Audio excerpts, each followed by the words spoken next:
Hey everyone, it's Jerry with Neesmith Landscapes. Just wanted to show y'all what we got going on down here on the coast real quick at St. Mark's, Florida today. Got a problem we've run into that I predicted and knew about, and so want to show you how we address it when we run into it on your properties. So basically, when you're down here on the coast, you have really sandy soils.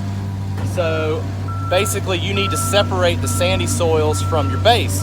I tell people it's like building a house, a concrete footer of a house on shifting sands. And so it's going to shift with it over time and never last.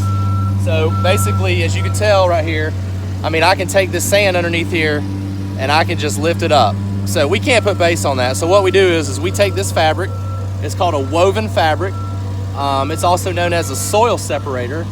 And what it does is it separates these porous soils we have here from our road base, which will go on top of here. So we lay this down, pin it down.